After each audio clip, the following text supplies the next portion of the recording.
Hello दोस्तों, आरंभ classes में आपका एक बार फिर स्वागत है। आज हम बात करेंगे अंतर्राष्ट्रीय संबंधों में यथार्थवाद के बारे में। आज हम जानेंगे कि यथार्थवाद क्या होता है और अंतर्राष्ट्रीय राजनीति में एक यथार्थवाद किस तरह का रोल निभाता है। इसके अर्थ को जानेंगे, इसकी परिभाषा को समझेंगे और इसके प्रकार और महत्व को भी जानेंगे। तो चलिए शुरू करते हैं। तो चलिए सबसे पहले जानते हैं कि यथार्थवाद क्या होता है। तो जो लोग यहाँ पर पुराने हैं वो जानते होंगे कि मैं चीज़ों को बहुत ही इजी वे में बताता हूँ ताकि आप लोगों को आसानी से कॉन्सेप्ट क्लियर हो पाए। तो मैं आज भी यही कोशिश करूँगा कि ये कॉन्सेप्ट आपको मैं बहुत इजीली बता पाऊँ। तो यथार्थवाद का मतलब है चीज़ों को जैसा वो है वैसा ही देखना। कहने का मतलब है कि कोई भी चीज़ हो उसकी जो रियलिटी है उसको उसी तरीके से उसी नज़रिए से देखना। इसमें कोई भी बनावटी, कोई भी कल्पना की चीज़ या कोई आदर्श नहीं जोड़ा जाता। ये एक ऐसा दृष्टिकोण होता है जो वास्तविकता को उसके असली रूप में पेश करता है, उसमें कोई भी कल्पना नहीं जोड़ी जाती। तो यथार्थवाद को आप कला, साहित्य या किसी भी रचनात्मक कार्य में देख सकते हैं। इसे थोड़ा और इजी वे में आपको समझाऊं तो मान लीजिए आप कुछ देखते हैं और उसे बिल्कुल हूबहू वैसा ही बताते हैं जैसे वह है, बिना उसमें कुछ एक्स्ट्रा अपना पॉइंट जोड़कर। जैसे अगर कोई गांव गरीब है तो उसे सुंदर या अमीर दिखाने की कोशिश नहीं की जाती, उसे उसी प्रकार का गरीब दिखाया जाता है जैसा वह है। तो इसी को ही यथार्थवाद या रियलिज्म कहते हैं। तो मुझे उम्मीद है आप लोगों को यथार्थवाद के बारे में पता चल गया होगा कि यथार्थवाद किसे कहते हैं। आज की हमारा टॉपिक है अंतर्राष्ट्रीय संबंधों में यथार्थवाद, जो कि एक राजनीतिक संबंधों में यथार्थवाद के बारे में है। तो हम जो आज चर्चा करने वाले हैं, जो राजनीति में यथार्थवाद होता है वो क्या होता है। तो जो पॉलिटिकल साइंस के स्टूडेंट्स हैं उनको पता होगा कि ये सिलेबस के अंदर है, तो उसी पर हम बात आज करने वाले हैं। तो आते हैं अपने अब मेन टॉपिक पर, जो है अंतर्राष्ट्रीय संबंधों में यथार्थवाद। तो यहाँ पर इसकी डेफिनेशन थोड़ी सी चेंज होगी, है कॉन्सेप्ट तो वही है, बट अब हम राजनीति के पर्सपेक्टिव से बात करने वाले हैं। तो यथार्थवाद, जिसे इंग्लिश में हम रियलिज्म भी कहते हैं, यह एक अंतर्राष्ट्रीय संबंधों का सिद्धांत है जो यह मानता है कि राजनीति में शक्ति और राष्ट्रहित सबसे महत्वपूर्ण होता है। कहने का मतलब है कि यथार्थवाद राजनीति में जो दुनिया के देश हैं उनका व्यवहार पावर और सेल्फ इंटरेस्ट से चलता है, जैसे मैंने आपको बताया, शक्ति और अपने हित से। यह मानता है कि अंतर्राष्ट्रीय राजनीति एक जंगल की तरह है जहां कोई सख्त नियम या मालिक नहीं है, जहां पर हर देश अपनी ताकत बढ़ाने और अपनी सुरक्षा करने में लगा रहता है। यहाँ भावनाएं, दोस्ती या नैतिकता से ज्यादा असलियत यानी रियलिटी पर जोर दिया जाता है। जाहिर सी बात है, आप लोग जानते हो कि ह्यूमन नेचर होता है कि अपने आप को पावर, ह्यूमन को क्या चाहिए होता है, अपने आप को पावर चाहिए होती है, उनको शक्ति की जरूरत चाहिए होती है। हर इंसान चाहता है कि मेरे पास इतनी पावर हो कि मैं दूसरे को कंट्रोल कर सकूं। तो ये आप लोगों में भी है, ये हमारे अंदर, मतलब सबके अंदर ये ह्यूमन नेचर होता है। तो ये सिद्धांत कहता है कि देश आपस में दोस्ती या नैतिकता के आधार पर नहीं, बल्कि अपनी ताकत और फायदे के लिए काम करते हैं। यह एक अराजक दुनिया को दर्शाता है जहां कोई अंतर्राष्ट्रीय सरकार नहीं है जो सबको नियंत्रित करे। इसलिए हर देश अपनी सुरक्षा के लिए स्वयं जिम्मेदार होता है। यहाँ भावनाएं, दोस्ती या मोरालिटी से ज्यादा क्या होता है, रियलिटी मायने रखती है, मतलब असलियत ही मायने यहाँ पर रखती है। क्योंकि आप लोग जानते हो कि ये दोस्ती, नैतिकता और ये सब भावनाएं सब झूठी है। रियल जो फैक्ट होता है वो ही यहाँ पर मैटर करता है। तो मुझे उम्मीद है आप लोगों को यथार्थवाद राजनीति के संदर्भ में समझ में आ गया होगा। आगे चलते हैं और आगे हम बात करेंगे कि यथार्थवाद की मुख्य विशेषताएं क्या क्या हैं। इसके अंदर जो सबसे पहला पॉइंट इसकी विशेषता का आता है वो होता है शक्ति का महत्व। जैसा मैंने बताया कि इसमें सबसे मेन चीज होती है पावर। तो देश क्या करते हैं, अपनी सैन्य, आर्थिक और कूटनीति शक्ति बढ़ाने पर ध्यान देते हैं ताकि वे सुरक्षित रह सकें और दूसरों पर हावी हो सके। जैसा मैंने आपको बताया, सब चाहते हैं कि हम दूसरों के ऊपर अपना कंट्रोल रख पाएं। उदाहरण के लिए मैं आपको बताता हूं, जैसे आजकल आप देख रहे हो अमेरिका और चीन आजकल दोनों टेक्नोलॉजी और सेना में आगे बढ़ने की रेस में लगे हुए हैं ताकि दुनिया में उनका दबदबा बना रहे। क्या आप कोई आइडिया लगा सकते हैं वो ऐसा क्यों कर रहे हैं? मैं बताता हूँ क्यों। क्योंकि शक्ति होगी तभी कोई देश सुरक्षित रह सकता है और दूसरों को वो अपने हिसाब से कंट्रोल करवा सकता है, यानी अपने हिसाब से दूसरे देशों को चला सकता है। इसकी विशेषताओं का सेकंड पॉइंट है दुनिया में अराजकता। तो यथार्थवादियों का मानना है कि अंतर्राष्ट्रीय स्तर पर कोई सुपर पावर या सरकार नहीं है जो सबको कंट्रोल करे। संयुक्त राष्ट्र जैसी संस्थाएं हैं लेकिन उनके पास भी पूरी ताकत नहीं है। आप लोग जानते हो क्या हाल है संयुक्त राष्ट्र का, खाली बना दिया गया है, कहीं जहाँ चीजें बोलने की होती है वहां वो बोल ही नहीं पाते हैं। तो इसका मतलब हर देश खुद अपनी सुरक्षा करनी पड़ती है उसको, कोई भरोसा नहीं है कि दूसरा देश कब हमला कर दे। उदाहरण के तौर पर आप ले लो, भारत ने अपनी सेना को मजबूत कर रखा है क्योंकि उसे पाकिस्तान या चीन पर पूरा भरोसा नहीं है कि वो कब एक दूसरे के साथ मिलकर भारत पर आक्रमण कर दे। इसमें थर्ड पॉइंट आता है स्वार्थ पहले, मतलब सेल्फ इंटरेस्ट कम फर्स्ट। तो हर देश अपने हितों को सबसे ऊपर रखता है, चाहे वो व्यापार हो, सुरक्षा हो या क्षेत्र। दोस्ती और दुश्मनी बाद में आती है। उदाहरण के लिए भारत रूस से हथियार खरीदता है और अमेरिका से भी दोस्ती रखता है क्योंकि दोनों से उसे फायदा है। यहाँ ना तो नैतिकता है, यहाँ भारत क्या कर रहा है अपनी जरूरत के हिसाब से अपनी पूर्ति कर रहा है और दोनों देशों के बीचों में एक बैलेंस बनाकर चलता है ताकि कोई भी देश हमारे ऊपर भी हावी ना हो सके और सबसे मित्रता बनी रहे, और वो इस मित्रता से अपनी जरूरतें पूरी कर रहा है। तो इसका मतलब हर देश स्वार्थी है, वो चाहता है कि मेरी जरूरतों की पूर्ति जैसे भी हो मैं उसे कर लूंगा। इसमें फोर्थ पॉइंट आता है संघर्ष और प्रतिस्पर्धा स्वाभाविक है, कॉन्फ्लिक्ट इज नेचुरल।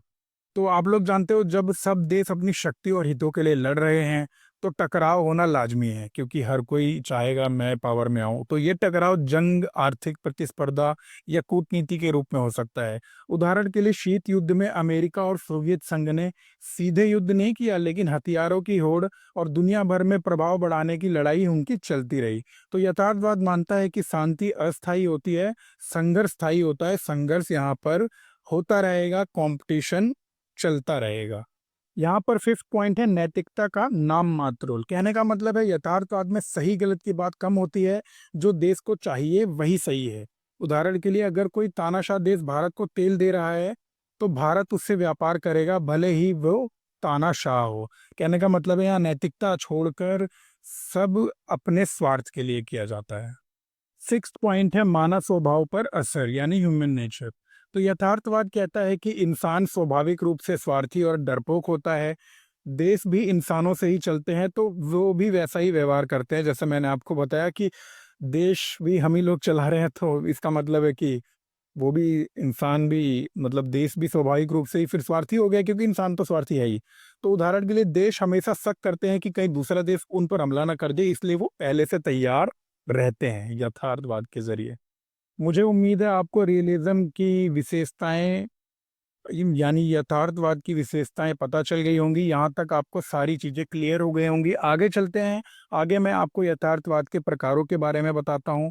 तो यथार्थवाद कई रूपों में मौजूद है, जिनमें से सबसे पहला है क्लासिकल यथार्थवाद। तो क्लासिकल यथार्थवाद के अंदर मानव स्वभाव को स्वार्थी और आक्रामक मानता है, जो राज्यों के व्यवहार में परिलक्षित है। हंस मॉर्गेथ्यू ने अपनी पुस्तक पॉलिटिक्स अमोंग नेशंस में इस दृष्टिकोण को विस्तार से समझाया है, जहां उन्होंने राष्ट्रीय हित को शक्ति के रूप में परिभाषित किया है। सेकंड इसमें आता है नव यथार्थवाद यानी नियो रियलिज्म। तो इसका जो सिद्धांत है वो केनेथ वर्ड्स द्वारा थ्योरी ऑफ इंटरनेशनल पॉलिटिक्स में प्रस्तुत किया गया है। यह अंतरराष्ट्रीय प्रणाली की संरचना पर ध्यान केंद्रित करता है। यह मानता है कि अराजकता और शक्ति वितरण राज्यों के व्यवहार को निर्धारित करती है, ना कि मानव स्वभाव को। थर्ड पॉइंट है ऑफेंसिव और डिफेंसिव यथार्थवाद। ऑफेंसिव यथार्थवाद मानता है कि राज्य अधिकतम शक्ति हासिल करना चाहते हैं, जबकि डिफेंसिव यथार्थवाद मानता है कि राज्य केवल पर्याप्त शक्ति हासिल करते हैं ताकि वह सुरक्षित रहें। तो ये थे यथार्थवाद के प्रकार। आगे चलते हैं और आगे मैं आपको इसकी कुछ आलोचनाओं के बारे में बताता हूँ। तो सबसे पहला पॉइंट है इसकी आलोचना का कि ये सिर्फ शक्ति और संघर्ष पर जोर देता है, सहयोग को नजरअंदाज करता है। तो कहने का मतलब है कि आप लोग जानते हो कि हर चीज में पावर और कॉन्फ्लिक्ट्स ही नहीं होते। ह्यूमन नेचर में थोड़ा सहयोग पर भी बल दिया जाता है, लेकिन ये इस चीजों को पूरी तरीके से नकार देता है। सेकंड पॉइंट है ये मानता है कि देश हमेशा तर्क संगत रेशनल होते हैं, लेकिन कई बार भावनाएं भी फैसले लेती हैं। कई बार आप सोचते हो कि हर बार आप दिमाग से ही थोड़ी फैसले लेते हो अपने, कई बार आप इमोशनल होके भी फैसले लेते हो, तो ये इन चीज़ों को नकार देता है, जो कि कहीं न कहीं थोड़ा बहुत गलत। उदाहरण के लिए मैं आपको बताता हूँ, भारत और बांग्लादेश की दोस्ती में शक्ति से ज़्यादा इतिहास और थोड़ा संस्कृति का रोल रहा है, जो कि एक इमोशनल रोल देता है। तो मुझे उम्मीद है आप लोगों को यहाँ तक सब क्लियर हो गया होगा। तो इसमें एक विचारक थे, जो मॉर्गेनथाउ नाम के थे, उन्होंने यथार्थवादी अंतर्राष्ट्रीय संबंधों में एक महत्वपूर्ण विचारधारा दी है, जो पॉलिटिकल साइंस के विद्यार्थियों के लिए बहुत ही महत्वपूर्ण है। तो इसके अंदर ये समझाने की कोशिश करते हैं इस विचारधारा के अंदर, कि देश दुनिया में कैसे और किस तरीके से व्यवहार करते हैं, मतलब जो देश हैं वो दुनिया में किस तरीके से अपना व्यवहार करते हैं। इसे आसान भाषा में समझे तो यह कहता है कि देश अपने हितों को पूरा करने के लिए शक्ति का इस्तेमाल करते हैं और मानव स्वभाव को स्वार्थी मानते हैं। मॉर्गेनथाउ ने इसे 6 मुख्य सिद्धांतों के जरिए समझाया। मैं इन्हें सरल भाषा में आपको बता देता हूँ। मॉर्गेनथाउ के यथार्थवाद के 6 सिद्धांत का पहला पॉइंट है, राजनीति इंसान के स्वभाव से चलती है। तो मॉर्गेनथाउ का मानना था कि लोग स्वाभाविक रूप से शक्ति और अपनी सुरक्षा चाहते हैं। आप लोगों को जैसे पहले बताया, तो वो अपने फायदे के लिए लड़ते हैं, और यही चीज देशों के बीच में भी हमें दिखाई पड़ती है। सेकंड पॉइंट है, राष्ट्रीय हित का मतलब शक्ति से है। तो यहाँ पे कहने का मतलब है, देश अपने हितों को शक्ति, जैसे सेना, पैसा या प्रभाव के आधार पर तय करते हैं। वे अपनी सुरक्षा और ताकत बढ़ाने की कोशिश करते हैं।